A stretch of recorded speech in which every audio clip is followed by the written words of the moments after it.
안녕하십니까.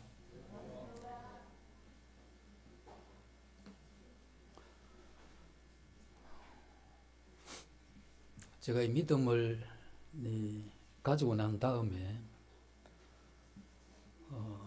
이제 하나님의 이런 말씀을 보게 되면 좀 제 생각하고 들을 안 맞는 게 조금씩 나왔어요. 그래서 그때는 이제 강한 제 이런 이 뜻을 실행하고 말씀을 좀 꺾는 그걸 알면서 그랬던 기억이 나는데 제가 5년 정도 지나가지고 5년인가 6년 정도 지나가지고 그때 이제 사상 서부에 우리 교회가 있었는데 그 예배당에 이제 혼자 가서 기도하는 가운데 하나님이란 말씀이 옳은 거고 나로부터 생각된 이 모든 것이 말씀과 맞지 않으면 다 틀린 것이다 하는 이걸 그 마음에서 깊이 한번 굴복하는 그런 시간이 있었습니다. 이제 그 이후로부터는 생활이 말씀을 못 따른다 할지라도 그래도 말씀이 옳고 내가 잘못됐다 인정을 하면서 잘못된 그런 걸 했죠. 그런 게 이제 반복되면 이제 부담이 되고 또 어느 순간에 그걸 은혜로 바로 잡아가고 하는 이런 시간이 지금도 참 오래됐지만 기억이 납니다. 그리고 말씀을 이해하지 못해도 그 뜻에 깊이 주님께서 마음을 가지고 제게 이야기했던 그게 분명하게 이게 선이 명백한 이런 깨달음이 없어도 내가 무지해서 둔해서 내가 그걸 모를 뿐이지 그게 틀린 게 아니다. 그리고 그 말씀과 비슷해 보이지만 다른 이건 이 잘못된 것이다 하는 이런 생각을 그때 하게 됐죠. 그리고 그 이후에 이 책을 보든지 또 설교를 듣든지 이럴 때마다 하나님이란 말씀이 정확하게 풀어져서 전해지면 그것에 대해서 제 마음에 이 생각하고 있는 그런 이 기준이나 뜻과 그리고 내가 조금 전에 읽었던 성경이나 또는 책이나 들었던 설교 비교해 가지고 여기에서 정직하게 주님 앞에 갈등하고 하는 이런 이 시간을 가져왔고 지금도 그 말씀이 그렇다고 하면 그 이상 다른 어떤 변명이나 또는 그것에 대해서 합리화시키거나 하는 이런 건 제 마음에서 주님의 은혜 가운데 하지 않는 참 이런 게 참 은혜로운 그런 이 과정을 지나게 했던 것 같아요. 제가 성실하게 사느냐, 최선을 다해서 사느냐, 또는 부지런하게 또 본을 보이면서 사느냐와 이거와는 다른 하나님 말씀에 대한 이러한 부분들이 참 좋았던 것 같아요. 그래서 오늘 제 드리고자 하는 이런 말씀은 우리가 믿음을 가진 이후에 지금 내가 추구하고 있고 이 목표로 하고 있는 이게 뭔가 우리는 이제 이런 부분에 대해서 별 생각 없이 가는 경우가 많죠. 살아 있으니까 아침에 눈을 떴으니까 해야 될 일이 있으니까 그리고 내 자녀를 키우고 또 내가 가야 될 그런 길 그냥 그렇게 살아가는 거죠.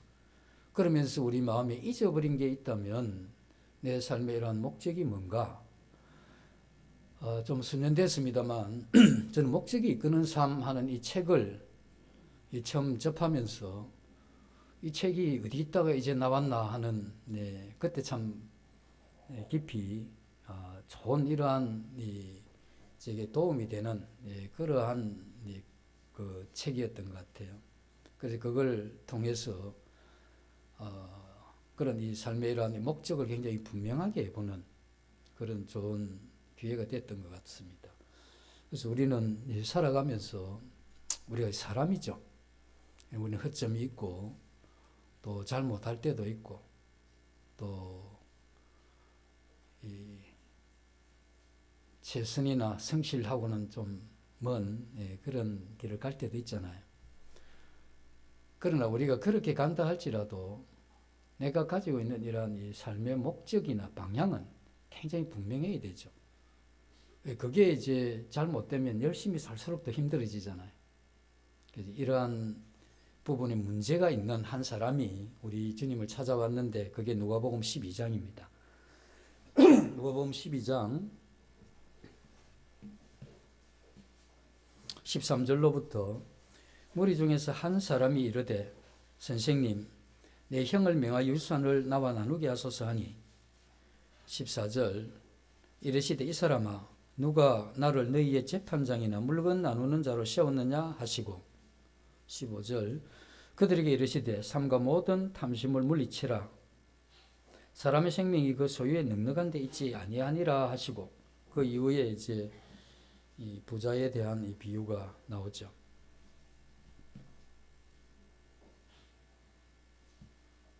주님은 자기에게 나온 이 사람을 보면서 어떤 생각을 했느냐 하면 내가 이 재산을 나누어 주는 그러한 이 재판관으로 이 땅에 온 게 아니고 하는 이 말을 통해서 나온 그 사람의 어떤 이 관점을 좀 바꾸고자 하는 거죠. 네가 지금 생각하는 중요하다고 생각하는 그 일을 내가 해결하러 온 것이 아니고 네 관심을 내가 다른 데로 가지도록 하겠다 하는 이게 그 이야기죠. 그 탐심을 물리치라. 그 이후에 뭐라고 이야기하느냐면 사람의 생명이 그 소유에 넉넉한 데 있지 아니하니라. 그래서 우리 주님은 그 탐심을 가지고 나온 그 사람의 이러한 마음을 보시면서 그래서 네 마음에 집중해야 될 이러한 부분이 그 부분이 아니고 생명이다 하는 이것을 주님께서 말씀을 해주게 되죠. 이 생명이라고 하는 것은 좁게 보면 우리 육체의 생명이죠. 그러나 좀 넓게 보면 이건 영원한 우리 영혼을 포함한 그러한 생명입니다. 우리가 지금 오늘 봤던 이 본문의 이 사람은 현대를 살아가는 우리의 이러한 이 초상화와 같은 겁니다. 그래서 우리의 모습이 사뭇 이 사람과 비슷한 면들이 많죠. 목적이 없는 가운데 경주를 하는 거죠. 목표물이 정확하지 않는.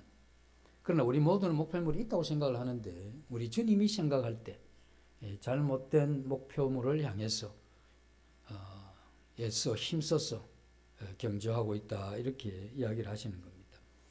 이 사람이 예수님을 이전에 만나서 주님을 믿는 사람인지 아니면 오늘 처음 주님께 찾아왔는지 이건 알 수 없지만 확실한 것은 찾아온 이 사람의 최대의 이러한 관심은 형이 다 먹어버린 그 재물을 나에게 돌려주게 하는 이 일에 예수님이 힘을 좀 써주시면 좋겠습니다 하는 이것을 가지고 나온 것이죠.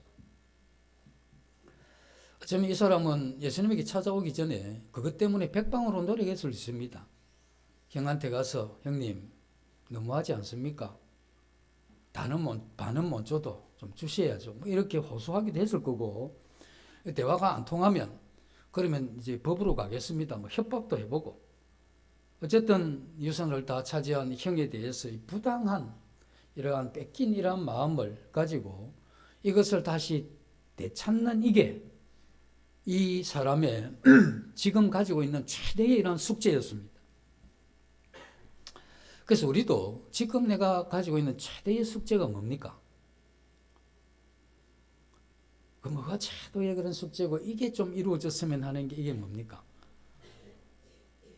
우리 뭐 자녀들을 가진 부모들은 내 자녀의 직장, 결혼, 미래 뭐 이런 것일 수 있죠. 이게 지금 내 잘 관심일 수 있고 몸이 아프면 어떻습니까?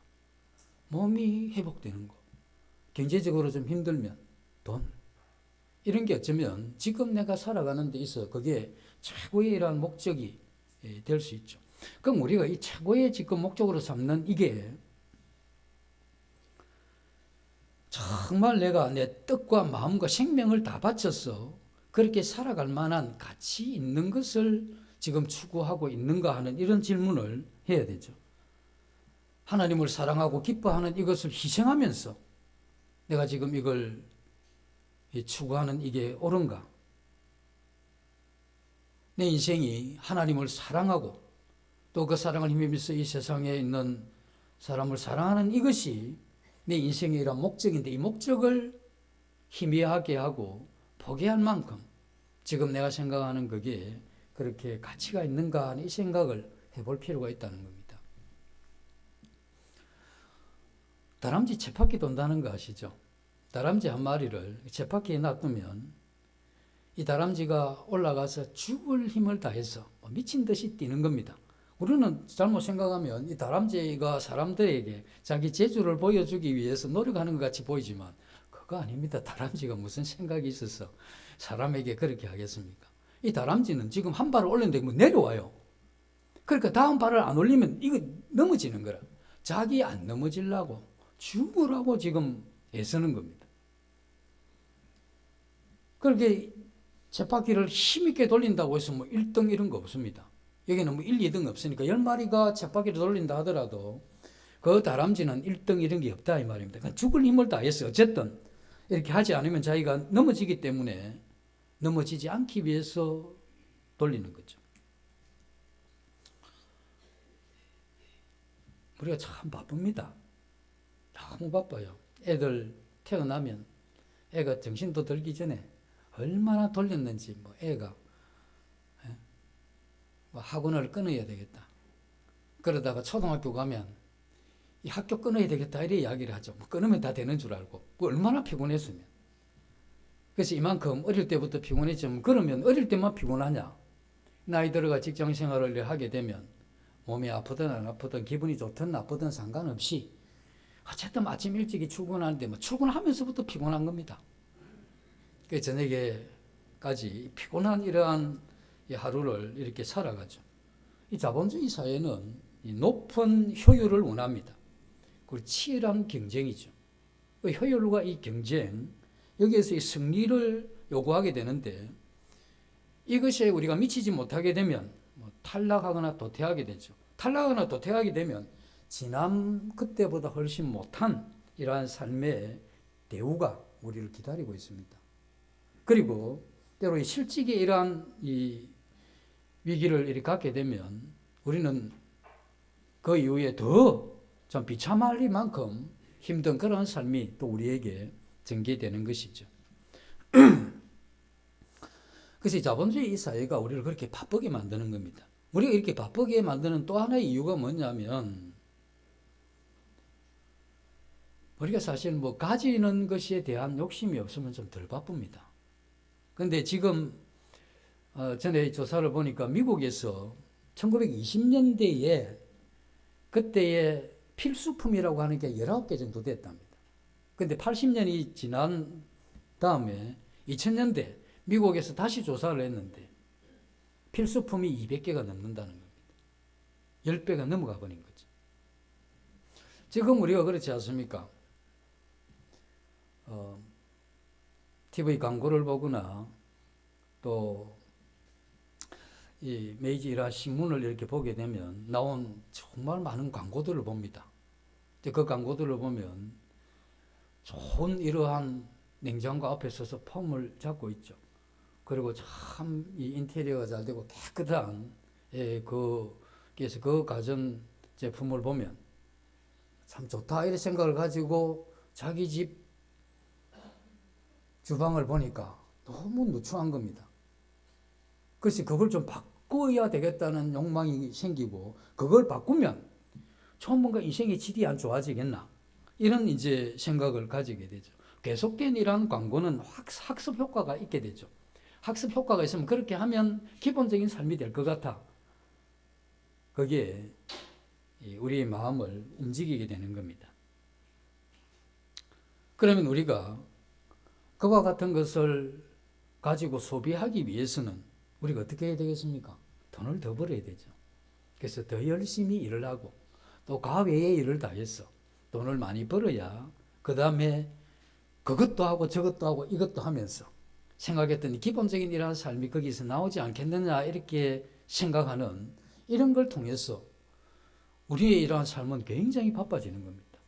도태해지면 그 다음에 나에게 다가오는 그러한 이 삶의 질이 또 그리고 그 좋아 보이는 그것을 내가 가지지 않으면 내 마음에 만족이 없는 이와 같은 이 생각들이 점점 우리의 이러한 마음을 물질 중심적인 이러한 생각으로 우리를 이끌어가는 겁니다. 지금은 이 물질이 어쩌면 우리 신앙을 딛고 믿음을 가진 그리스도인이라 하지만 우리가 생각하는 가져야 될 누려야 될 이 수준을 많이 높여놔 버렸죠. 높여놨기 때문에 이것을 추구하기 위해서 애를 쓰는 겁니다. 그럼 좀 부자는 괜찮지 않겠느냐? 아닙니다. 그 부자는 그 위에 거를 또 생각하는 겁니다. 전에 몇십억 가진 분이 이제 계시는데 그분한테 물어보니까 아유 좀 부자 아니십니까? 물으니까 부자 아니고 가난하대. 왜 그러냐 물어보니까 그 사람이 항상 생각하는 것은 몇백억 가진 분을 생각하니까 가난하지. 그래서 이게 뭐냐면 우리의 이러한 마음에 끝없이 만족할 수 없는 이러한 욕망이 물질 중심적인 이러한 사고로 우리를 변환시켜 가더라 하는 겁니다.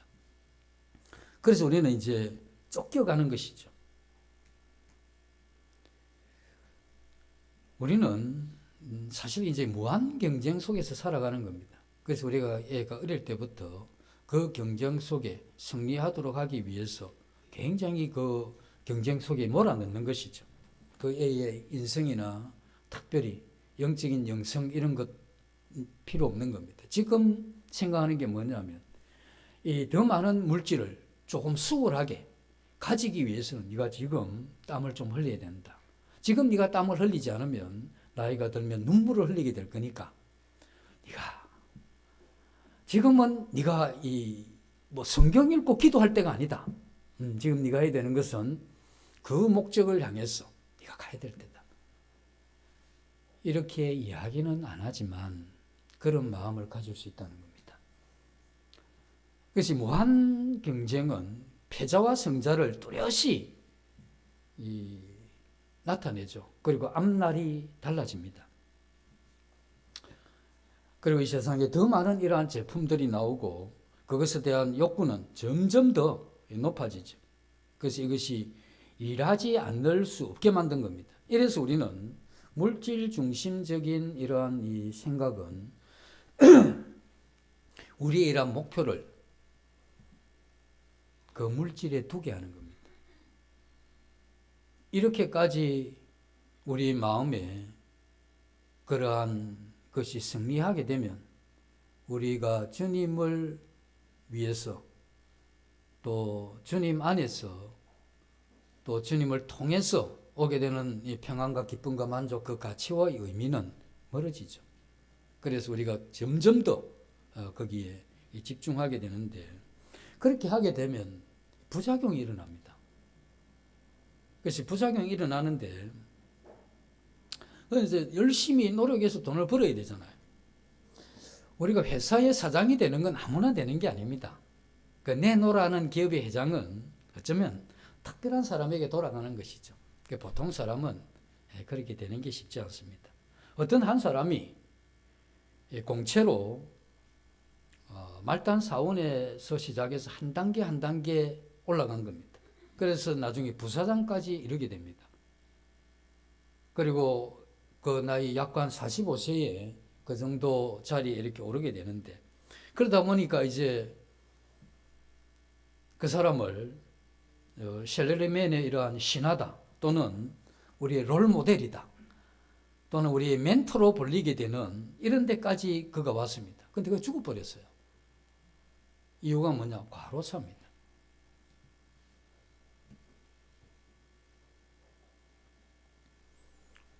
세종정부 청사에서 이제 워킹맘이 이제 일을 하는데 점심때가 지나고 이제 오후 일을 시작하는데 사람이 안 들어와.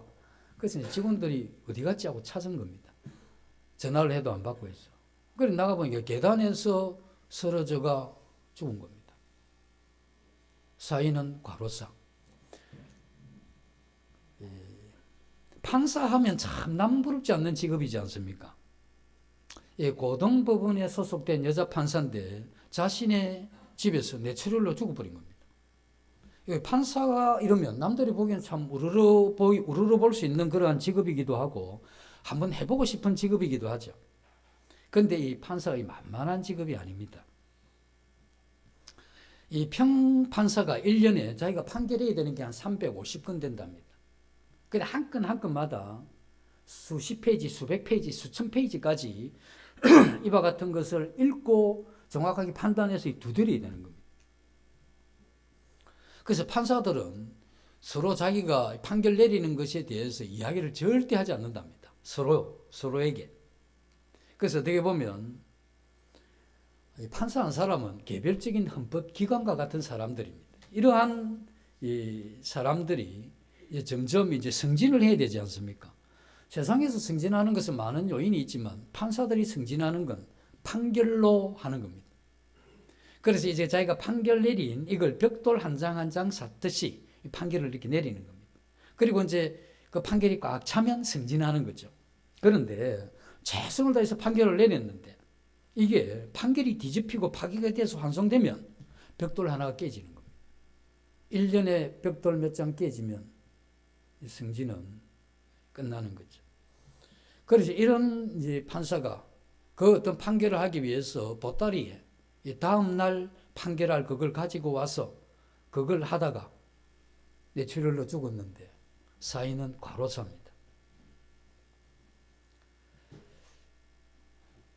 이 부작용은 이것뿐 아닙니다. 이 부작용은 그것뿐 아니라 우리가 어떤 일을 위해서 정말 내몰리는 삶을 살게 되죠. 그렇게 해야 지금 이 내가 생각한 어떤 그런 것을 이루어갈 수 있기 때문에 최선을 다해서 이렇게 살아가게 됩니다. 그래서 승진해야 되겠고 더 나은 위치에서 그리고 더 많은 이러한 이 돈을 수입을 꿈꾸면서 사는 동안에 우리가 충분한 이러한 부분을 놓치게 되는데 그게 뭐냐면 관계를 놓치게 됩니다. 애들이 이제 태어나면 부모를 꼭 필요로 할 때가 있습니다. 그게 2살 때부터 12살 때까지입니다. 이게는 이 부모 외에는 해줄 수 없는 기간입니다. 이 10년은 어떤 형태로든 부모 외에는 그 자녀에게 해줄 수 없는 게 있어요. 그 시기에 이 부모들은 이 사회에서 무제한의 시간을 이 사회가 그 부모들에게 요구하게 되죠. 그래서 거기에 충성하고 이렇게 헌신해야 살아남을 수 있는 겁니다. 그래서 부모는 어떻게 생각하면 내가 여기에서 살아남아야 내 자식을 교육시키고 자식이 원하는 것을 이루어질 수 있다라고 생각을 하는 겁니다. 그런데 그렇게 생각하는 거기에서 잃어버린 게 뭐냐면 이 자녀의 이러한 필요, 부모만이 해줄 수 있는 이 필요를 거기서 잃어버린 거죠. 한국 젊은이가 미국의 유수기업에 취업을 했습니다. 그래서 그것 문화는 칼퇴근입니다. 시간 되면 딱 퇴근하는 거죠. 그런데 이 사람도 그 문화에 따라서 딱 칼퇴근한 거죠. 근데 이제 회사 출근해 가서 일을 처리하는 걸 보면 자기는 죽으라고 해도 미국 사람들이 처리하는 것만큼 자기가 처리를 못하는 겁니다. 그래서 내가 이 사람들보다 열등하고 이 사람들만큼 일을 처리 못하구나 이렇게 생각을 했는데 알고 보니까 시간 되면 다 퇴근하는데 미국 사람들은 업무를 보따리 사가서 집에 가서 11시까지 그걸 하고 그 다음날 또 출근을 하니까 해내죠. 근데 이 한국 이 청년은 가서 칼퇴근하면 집에서 쉰 겁니다. 한마디로 푹 쉰 거죠.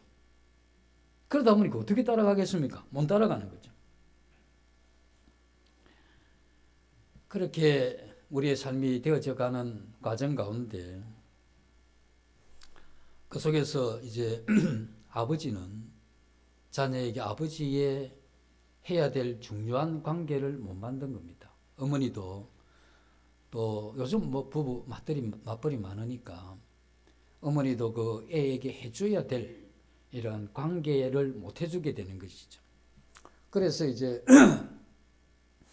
아버지가 이 방 가면 아들 저 방 가고, 네. 아들이 거실 나오면 아버지도 거실 또 나왔죠. 그러면 애가 튀어나가 버리고.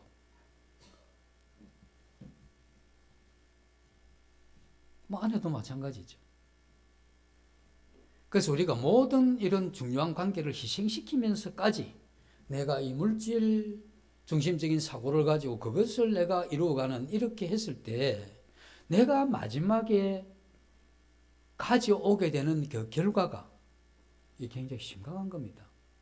이건 되돌리기 힘들어요. 그래서 이러한 이 부분들이 지금 우리가 살아가는 지금 이 시대에 그런 것이 일어나고 있다는 겁니다. 그래서 우리가 여기서 지금 생각을 해야 되는 게 뭐냐면, 우리가 지금 살아가는 데 있어서 이 목적이 있어야 되죠. 그리고 그 목적을 이루기 위한 이 목표도 있어야 되는 겁니다. 목적이라고 하는 것은 의미와 연결되어 있는 겁니다. 목적은 뭐와 연결되어 있다고요? 의미와 연결되어 있습니다. 목표는 효율과 연결되어 있습니다. 어떤 일을 효율적으로 해가기 위한 이런 목표들이 많죠. 그런데 이 목적과 목표는 어떻게 되는 일직선상에 있어야 되는 겁니다. 그래서 우리가 목표를 이루어가면 뭐가 되어야 되겠습니까? 목적이 이루어져가는 방향으로 가야 됩니다. 목표가 성취되었는데 목적에 가까이 가지 못한다고 하면 그 목표의 이 실현이 자기 인생의 의미와는 멀어진다는 겁니다. 왜냐하면 목적은 의미와 관계되어 있고 목표는 효율과 관계되어 있잖아요. 효율이 있는 그 목표를 내가 이루었는데 목적과 이게 벗어나 버리면 이 목표가 이 의미가 상실되는 겁니다. 그래서 우리는 물질 중심적인 이러한 이 사고로 계속 가게 되면 나중에 이 결과는 뭐냐면 우리가 가져야 됐던 어떤 이 목표와 목적과 이게 거리가 멀어져 버리는 겁니다. 거기서 오게 되는 그 피해를 우리가 가질 수밖에 없는 것이죠. 어떤 사람이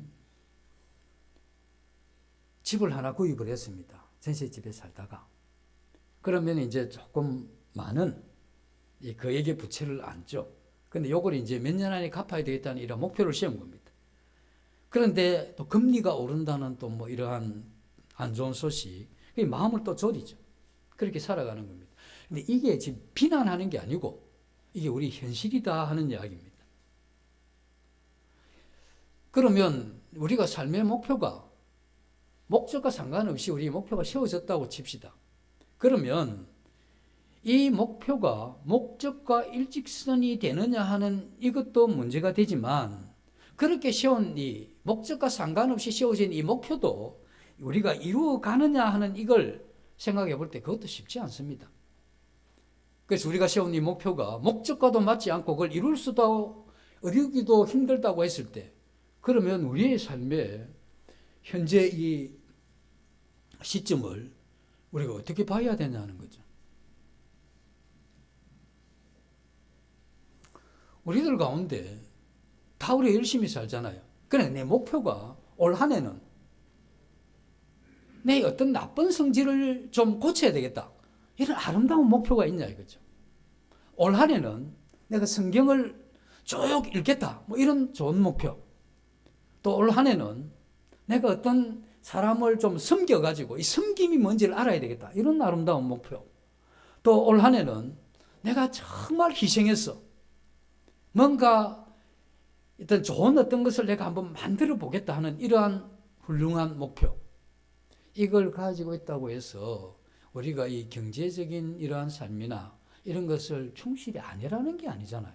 그건 그렇게 살아가는데 그건 우리의 삶의 양태고 그 삶의 양태는 누구나 우리가 이 땅에 살면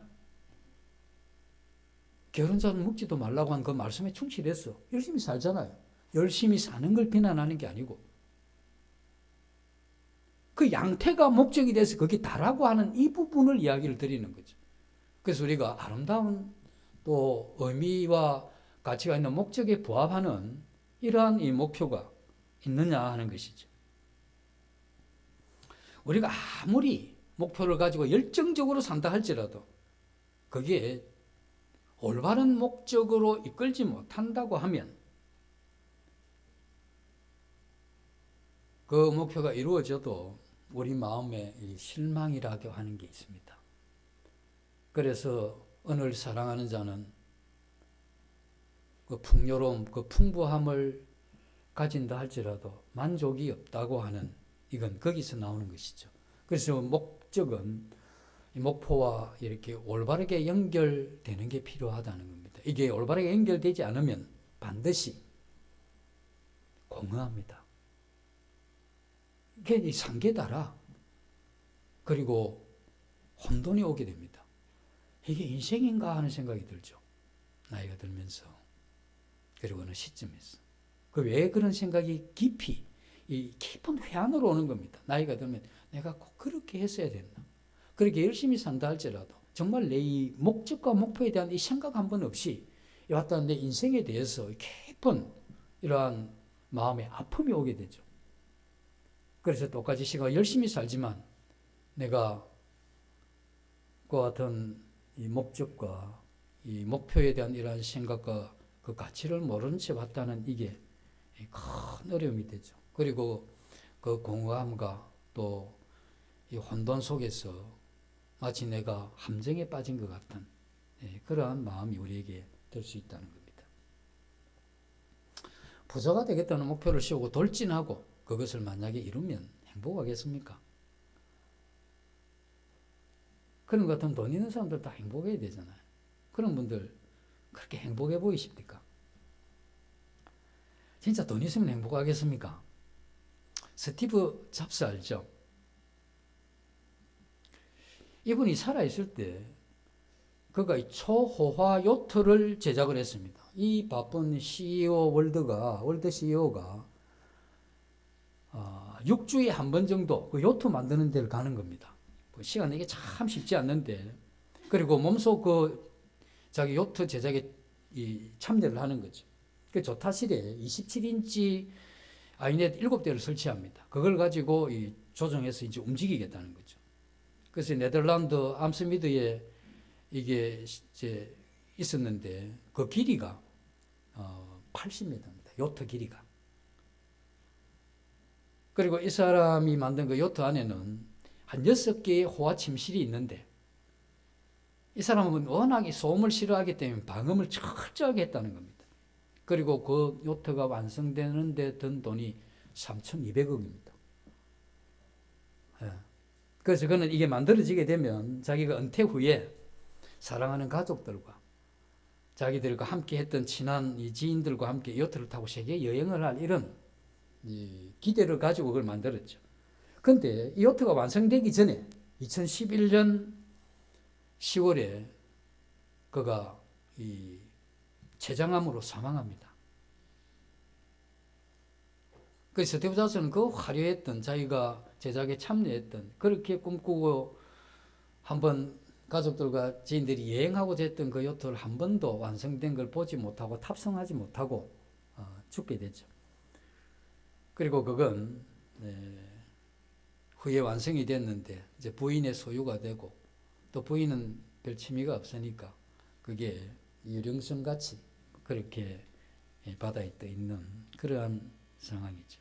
오늘 이 부자는 그의 관심사가 형이 몽땅 먹어버린 그 유산을 예수님이 좀 힘을 써서 나한테 좀 나누어 주십시오 하는 이거였습니다. 그래서 예수님이 한 부자 비유를 들죠. 어떤 사람이 농사를 지었는데 너무 잘 된 겁니다. 이 소출을 이걸 어떡하나? 그래서 생각해 보니까 큰 창고를 짓고 그 안에 넣으면 되겠다. 그렇게 생각해서 큰 창고를 짓고 그렇게 진행하면서 이 사람이 뭐라고 이야기하느냐 하면 자기 영혼에게 그렇게 이야기를 하죠. 내 영혼아, 이렇게 내가 많은 재물을 쌓았으니 이제 편히 쉬고 누리자 이런 이야기를 합니다. 그런데 우리의 영혼이 이 세상에 있는 그런 재물이나 화려함으로 만족할 수 없는 게 우리 영혼입니다. 그것이 이 부자가 그걸 몰랐던 것이죠. 우리의 영혼은 하나님을 사랑하고 그 하나님 앞에서 사는 여기에서 참된 이 기쁨과 만족을 할 수 있도록 우리가 만들어져 있는데, 이 부자 비유를 들었던 이 부자는 자기가 쌓은 이 창고에 가득한 이 재물이 자기 영혼을 만족하고 그 영혼이 기뻐할 걸로 생각했던 거죠. 이게 벌써 잘못된 겁니다. 그래서 우리는 이렇게 생각을 합니다. 그 사람은 참 현실주의자다 이렇게 생각을 하죠. 왜? 지금 현실이 필요한 게 있으니까, 현실에 가지고 싶은 게 있으니까, 내 욕망이 있으니까 욕망을 채우기 위해서 내가 열심히 돈을 벌고 그리고 열심히 살아서 그걸 내가 움켜쥐기도 하고 또 누리기도 하고, 얼마나 현실적입니까? 근데 그게 진짜 현실적이냐 하는 이것도 생각을 해봐야 되는 겁니다. 우리 주님은 그 부자에게 그렇게 이야기를 하죠. 오늘 내가 네 영혼을 내가 도로 찾으리니 그럼 네가 준비한 걸 어느 사람의 것이 되겠느냐? 스티브 잡스가 자기가 3,200억을 들여가지고 그 호화 요트를 만들었는데 누구께 됐습니까? 자기 아내께 됐죠. 자기는 이제 타보지도 못하고 끝나버린 것이죠. 그래서 우리가 잠언 에전도서 3장에 보면 인생 당하는 일이 짐승도 당한다, 그렇게 이야기를 하죠. 그들이 당하는 일이나 일반이라 다 동일한 호흡이 있어 짐승의 죽음같이 사람도 죽으니 사람이 짐승보다 뛰어남이 없으면 모든 것이 헛됨이로다. 사람이 이러한 이 죽음 앞에 이렇게 서게 되면 짐승이나 사람이나 어떤 면에서 죽는 게 똑같습니다. 그래서 이 죽음이라고 하는 일어나야 될 이 현실이죠. 우리의 현실은 죽는다는 겁니다. 그리고 우리 앞선 사람들은 죽어갔고 지금 태어난 사람은 죽음을 향해서 가는 겁니다. 우리가 살아온 만큼 죽음에 가까워지는 것이죠.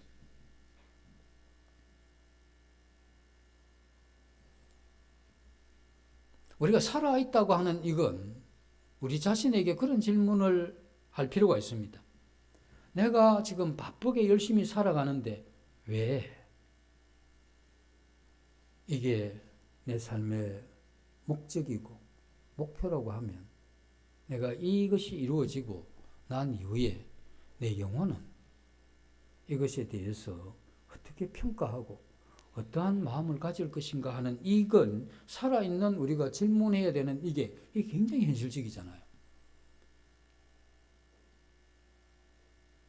그래서 우리가 현실이라고 하는 이 부분을 우리는 그 욕심에 가려가지고 탐욕에 가려가지고 이 현실에서 벗어나 버리는 겁니다. 그리고 우리는 그것을 비현실인데 그걸 현실로 생각을 한 거죠. 그래서 왜 그게 문제가 되느냐 하면 진짜 현실인 이 죽음을 빼버린 상태에서 생각하는 그 현실이 그게 이 정확한 그러한 현실이 될 수 있겠느냐 하는 것이죠. 그래서 우리는 이 세상에 태어났으면 우리가 의미를 가지고 살아야 되는 거고, 또 나 한 사람이 나 한 사람다운 삶을 살아가는 이 주체성이라 하죠. 한 사람이 한 사람다운 삶을 사는, 나는 다른 사람과 다른, 또 다른 사람은 나와는 다른 그 한 사람이 한 사람으로서 살아가는 이와 같은 주체성이 있느냐, 그런 생각을 해보느냐 하는 이 부분도 우리가 이 질문을 해야 된다는 겁니다. 그래서 어리석은 이 부자의 비유를 통해서 그의 마음에 하나를 일깨운 것이죠. 그 유산에 집중되어 있는 이 사람에게, 사람의 생명이 그 소유의 넉넉함에 있지 않다고 이야기를 함으로써 그 소유에 집착해 있는 이 사람에게 그 생명에 대해서 이야기를 합니다. 그 생명이 끝나게 된다고 했을 때 그 가지고 있는 그런 탐심이 뭘 가져다 주겠느냐. 그래서 지금 우리의 이러한 이 생각이나 이 관점을 지금 이 세상에 보이고 나타난 이 자본주의와 많은 이러한 이 욕망과 욕구들을 향해서 돌진하고 있는 이 내 마음을 바꾸어서 이 죽음과 함께 의미를 생각하는 이곳으로 전환하기를 주님이 원하셨다는 겁니다. 그래서 20절에 보면 하나님이 이르시되 어리석은 자여 오늘 밤에 네 영혼을 도로 찾으리니 그러면 네 준비한 것이 누구의 것이 되겠느냐. 우리가 열심히 일하고 모았다 하지만 그걸 누가 나중에 주인이 되며 그걸 누가 누리는지 알 수가 없다는 겁니다.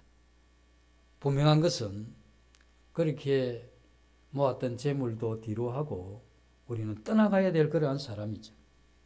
그래서 우리는 죽음을 향해서 달려가는 겁니다. 촛불 있죠. 촛불을 이렇게 딱 태우면 이 촛불이 이제 빛을 확 내는데 자기를 태우면서 빛을 내는 겁니다. 내다가 다 내고 나면 불이 꺼지죠. 우리가 살아가는 많은 이런 것들은 마치 촛불과 같이 어떤 저런 일을 하기도 하고 하는데 이건 우리의 생명이 점점 줄어들면서 나타내는 이게 꼭 촛불과 같은 것이죠. 우리가 행복을 위해서 이렇게 세운 이러한 목적이 그것을 성취하기 위해서 그렇게 세우지만 우리가 가지고 있는 이러한 목표가 목적에 매달려 있느냐 하는 이건 또 다른 문제다 하는 겁니다. 그것을 위해서 우리는 이 세상 너머에서 우리 자신의 한 인간의 이러한 삶을 성찰하는 이 스스로 이렇게 판단하고 반성하는 이와 같은 성찰이 필요한 겁니다. 그리고 믿음을 우리가 가졌다고 하면 믿음 안에서 다시 말하면 그 하나님의 말씀 안에서 내 인생에 대해서 다시 한번 정돈을 하는 이게 우리에게 꼭 필요하죠. 그래서 열심히 사는 사람들 많습니다. 어떤 유명한 사장님이 이러한 정말 번화한 거리에 있는 한 이 건물을 경매가 나왔는데 이걸 샀습니다. 그런데 문제가 뭐냐면 그 건물 안에는 104개의 점포가 있습니다. 작게는 반평짜리, 크기는 서너 평까지 해서 이런 이 점포들이 있는데 이 건물을 사고 나서 경매 받고 나서 해야 되는 게 뭐냐면 그 104명을 다 쫓아내야 되는 겁니다. 법적으로 다 쫓아낼 수 있죠. 그래서 한 사람 한 사람씩 그 법적으로 그것을 꺾어 나가는 겁니다. 그래서 나중에 104명을 다 꺾었어요.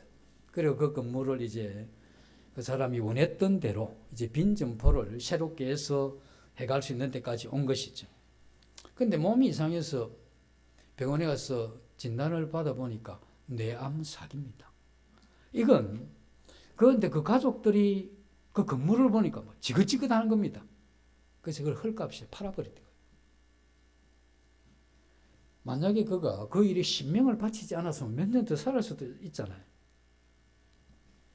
그래서 어리석은 이 부자는 굉장히 현실주의라고 생각을 하죠.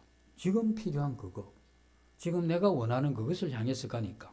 근데 그게 비현실주의라는 겁니다. 그 왜냐하면 죽음을 빼버린 가운데 생각인 거예요.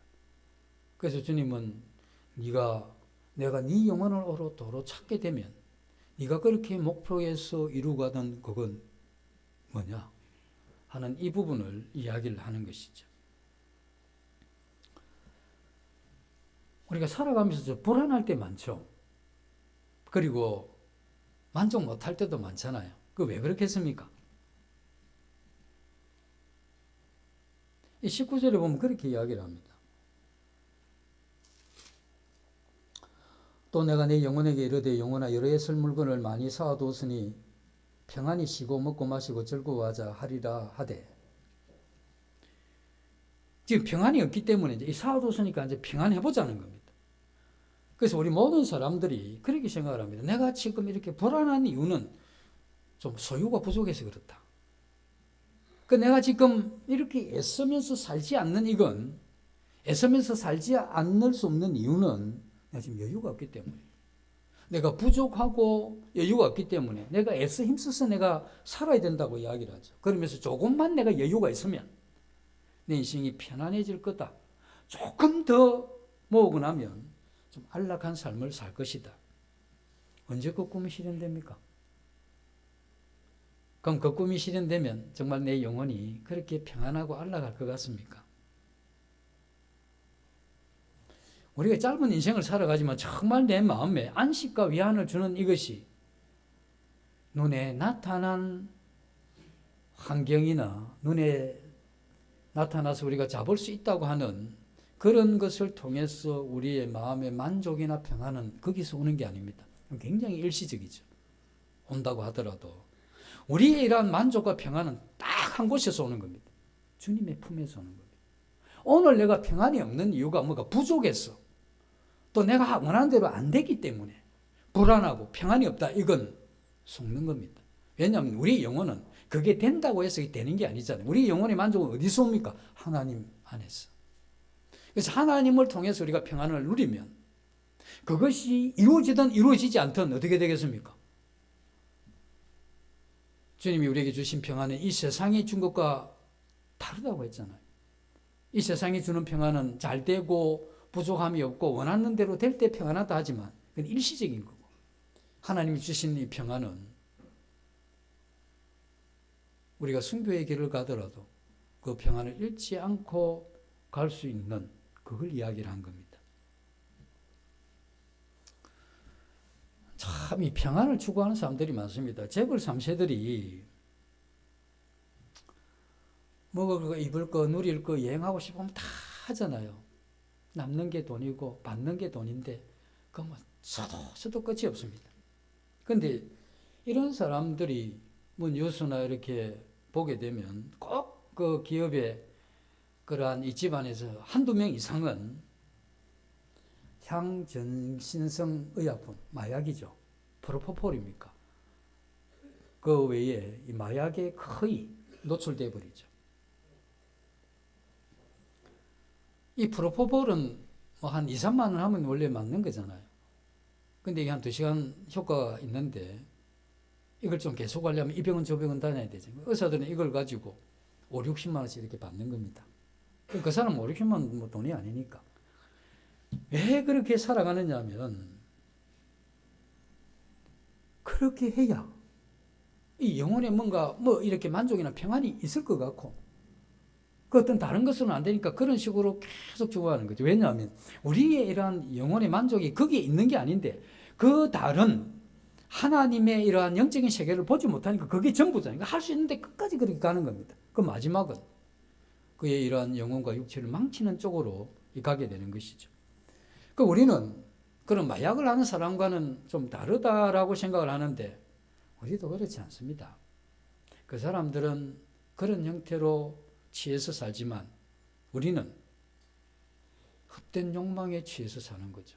그것만 이루면, 그것만 가지면, 그것만 해결되면 그러면 만족할 거다. 그 사람은 요것만 맞으면, 저것만 맞으면 내가 형태만 다를 뿐이지 똑같은 그러한 형태다는 겁니다. 그래서 우리가 어떻게 살아야 되느냐? 그 우리는 하나님을 알고 또 우리 자신을 알아가야 되는 겁니다. 그래서 우리 자신을 정확하게 알고 하나님을 알고 이렇게 하게 될 때 그때 우리는 비로소 이와 같은 헛된 또 잘못된 이러한 길에서 우리가 벗어날 수 있다는 겁니다. 내가 누군가는 이 하나님의 말씀에 의해서 우리가 내가 누군가를 알게 되는데 우리가 하나님에 의해서 부름을 받은 그날 그 우리는 이 세상에 한 사람으로 있지만 우리는 이 세상에서 불려져서 새로운 의미와 가치를 부여받은 그러한 사람이죠. 그래서 내가 없이는 이 세상일 수 없다 이겁니다. 그리고 구원받은 그 성도가 없이는 이 세상일 수 없다 하는 이건 우리 한 사람 한 사람의 가치가 탁월하다는 겁니다. 나는 있으나 없으나 이게 아니고 하나님은 우리가 있기 때문에 이 세상이 아름다운 겁니다. 그래서 하나님이 나를 이 땅에 보내시고 태어나게 하신 것은 내가 이 세상에 있기 때문에 이 세상이 더 아름다울 수 있다고 하는 이런 확신 가운데 하나님 우리를 이 땅에 보내신 거 아닙니까? 우리 한 사람을 구원했다면 그 사람은 그 사람이 있기 때문에 이 세상은 더 아름다워진다. 이 사람이 없을 때보다는. 근데 우리는 미치는 영향이 전 세계적이고 뭐 대단한 이런 거 말고 내가 있기 때문에 내 주위를 아름답게, 그가 있기 때문에 그 사람 주위를 아름답게, 그렇게 해서 이 세상의 많은 사람들은 그 한 사람 한 사람이 있기 때문에 더 아름답게 해간다고 하는 이러한 면에서 볼 때 나는 내가 있기 때문에 이 세상이 더 아름다운 세상이 될 수 있고, 그래서 하나님은 그것 때문에 나를 부르셨다고 하는 이 얼마나 이 자존감을 주는, 네?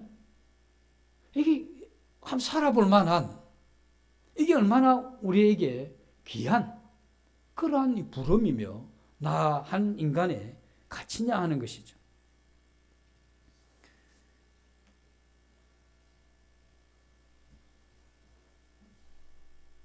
우리 살아가면서 삶의 무게가 참 무거울 때가 있습니다. 왜 삶의 무게가 무겁습니까? 고민 많이 하기 때문에 그렇죠. 근데 정말 고민을 많이 하기 때문에 우리의 삶이 무거운 게 아닙니다. 우리의 삶이 진짜 무거운 이유는 우리 생각이 가벼워서 그렇습니다. 생각이 가벼워서 너무 무거운 거라.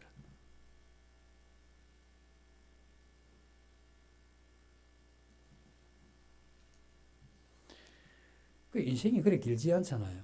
영국 박물관에 4,500년 전에 이집트 그 사막에서 발견된 이 시체인데, 요즘은 뭐 그런 시체도 이러면 뭐 나이 이게 다 나오잖아요. 나이가 뭐 중년쯤 되고 키가 160cm가 좀 넘고 뭐 늑골이 부러졌기 때문에 아마 타살되었을 것이고, 그리고 깨끗하게 건어물 같이 말려진 이러한 한 시신을 발견을 했죠. 눈썹까지도 그대로 남아있을 정도니까. 근데 그 사람이 4,500년 전에 어느 날 죽었는데, 그가 죽기 전 하루 전에 그가 어떠한 욕망을 가지고 살았겠습니까? 그리고 죽고 난 이후 그는 어떤 사람이 됐냐는 것이죠. 우리도 긴 시간이 지난 어느 날 어떤 사람이 생각할 때 그 사람이 죽기 전 하루 전까지 어떤 욕망을 가지고 살았으며 죽으면 그에게 뭘 이야기하는가, 이런 걸 생각하게 하는 것이죠. 그래서 우리가 욕망을 아무리 가져도 그것이 우리 죽음 앞에 서게 되면 그게 어떤 가치인가 하는 이런 생각을 하게 되죠. 그러면 나는 좀 똑똑하기 때문에 좀 다를 거다. 그래서 저 그리스 신화에 보면 시지퍼스의 신화 이거 알죠? 이 시지퍼스가 워낙 똑똑해가지고 이 고린도 도시를 건설하고 고린도의 이런 왕이었는데, 이 얼마나 똑똑했든지 신들도 다 속아 넘어가는 겁니다. 그러니까 신들에게 뭐 이간시키기도 하고 신들을 잡아다가 감옥에 넣기도 하고 이러니까 이 신들이 볼 때 이 시지퍼스 놔두면 안 되겠어. 그래가지고 잡아서 이제 어떻게 하느냐면 형벌을 내리는 겁니다. 어떤 형벌을 내리냐면 돌 하나를 굴러서 산 꼭대기에 씌워놓으라는 겁니다. 그래서 이제 돌 굴러 올라갔는데 그 꼭대기가 송곳같이 좁히단대라. 그 돌을 거기 얹었는데 또 툭 내려가잖아요. 그럼 또 시지프스가 또 내려가가지고 그걸 또 돌을 올라가는 겁니다. 계속해서. 똑똑하다고 하는 건 그냥 일상의 반복입니다. 그 자신이 똑똑한데 그 반복에서 벗어날 수가 없고, 그리고 그 반복의 결과가 뭐냐? 허무하죠. 없잖아요, 뭐가.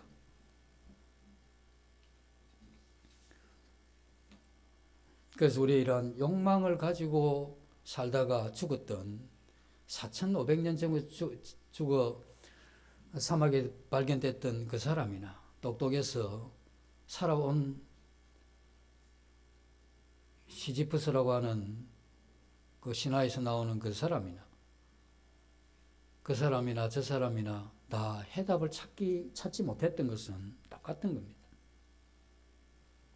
그래서 우리가 욕심을 따라 살든 똑똑하게 살든 우리의 숙제가 거기에서 해결되는 게 아닙니다. 왜냐하면 의미는 내가 찾는 게 아닙니다. 의미는 내가 찾는 게 아니고 그 의미는 하나님 내게 주는 겁니다. 왜 내가 의미를 찾는데 못 찾느냐 하면 우리가 찾는 의미는 이 허무한 곳에서 의미를 찾으려고 하는 겁니다. 이건 없는 곳에서 있는 걸 찾으려고 하는 건 똑같은 겁니다. 아무것도 없는데 거기서 뭔가 찾으려고 하니까 없는 거잖아요. 그래서 우리의 이러한 삶에 있어 욕망이나 인간이 가진 이 지혜를 가지고는 참된 그러한 인간의 의미를 찾을 수 없다는 겁니다. 그럼 우리가 의미를 찾을 수 없는 존재로 이 땅에 태어났냐? 그렇지가 않죠. 하나님은 우리에게 의미를 찾도록 한 겁니다. 그래서 우리가 이러한 의미를 하나님 앞에서 찾게 했는데 이 세상에 이제 어떤 동산에 올라가 보니까 꽃이 너무 많아. 많은 종류의 할이 없을 수 없는 많은 종류의 꽃이 전부 한꺼번에 꽃이 다 핀 겁니다. 이 발끝에서부터 저 끝까지. 그래서 꽃들이라 했을 때는 의미가 별로 없습니다. 꽃들이라고 부를 때는. 근데 거기에서 코스모스 이러면 이 의미가 딱 떠오르잖아요. 그래서 그 많은 꽃들 가운데 코스모스 이러면 코스모스가 거기서 올라오는 겁니다. 그리고 내 마음에 느껴지죠. 이 가을에 피는 하늘그리지만 아름다운, 부드러우면서 우리에게 주는 그러한 어떤 느낌, 이런 것들을 생각을 하잖아요. 우리도 이 많은 사람들 중에 우리 자신인데 우리 자신을 하나님이 부르셨다는 겁니다. 그래서 출애굽기 33장에 보면 하나님이 우리를 향한 특별한 사랑을 말할 때 뭐라고 이야기하느냐 하면 내가 이름으로도 너를 알고 이렇게 이야기를 합니다. 하나님이 이 세상 많은 사람 중에 내 이름을 이렇게 부를 때 하나님 마음에 내가 특별한 사람이 되는 겁니다. 우리는 그 관계 속에서 내가 왜 특별한지를 알게 되고 우리는 그 관계 속에서 나의 의미를, 가치를 알게 되는 겁니다. 그래서 우리는 이미 하나님으로부터 이렇게 이름으로 불림을 받은 사람입니다. 그러면 내 한 사람은 그 하나님에 의해서 살아가는 특별한 가치와 의미가 있을 뿐 아니라 그 목적도 분명한 겁니다. 이렇게 불림을 받은 사람이 그 목적과 일치하지 않는 이 목표에 눈이 멀어서 이렇게 간다고 했을 때 그게 우리 인생을 허비하는 거죠. 그래서 주님이 이 악한 때에 우리의 이러한 나를 계수하기를 원하는 겁니다. 시간을 아끼고 세월을 아끼라고 이야기를 하죠. 왜냐하면 왜 세월을 아껴야 되냐? 이 목표가 지금 빗나가 버렸잖아요. 어디에? 목적과 일치하지 않는데. 그럼 우리는 잃어버린 시간입니다. 사람이 오래 산다고 해서 가치가 있는 게 아닙니다. 100년을 살아도 하루도 못 산 사람이 있지만 30년을 살아도 계산할 수 없는 삶을 산 분도 있죠. 그건 우리가 목적에 맞는 이 목표를 씌워서 이렇게 가는 것, 이게 그렇게 중요한 부분입니다. 그래서 우리 한 주 동안 다시 한번 목적은 의미와 관계되어 있고 목표는 그 의미와 일직선에 있는 겁니다.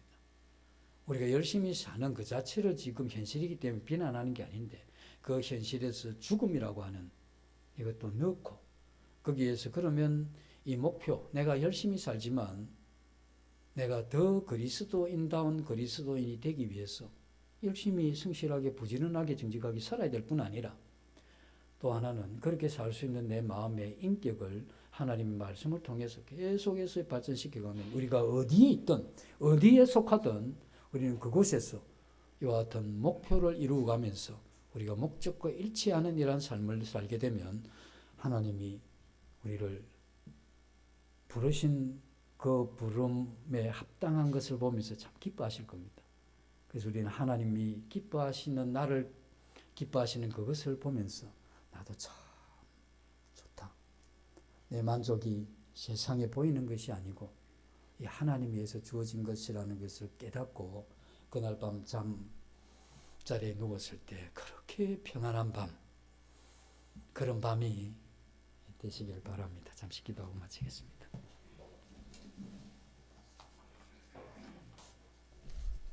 아버지 하나님, 우리에게 주어진 놀라운 삶의 기회에 대해서 감사를 드립니다. 아버지 하나님, 이 세상에 많은 것들이 우리에 이렇게 유혹해서 목적에 빗나간 이러한 삶을 우리에게 요구하지만 저희들이 깨어 이와 같은 삶의 의미를 다시 생각하고 우리의 목표를 새롭게 함으로 우리를 창조하신 그 목적에 일치되는 이러한 목표된 삶을 살아갈 수 있도록 은혜를 베풀어 주시기를 간절히 원하며 이 모두를 예수 그리스도 이름으로 감사하며 기도드리옵나이다. 아멘.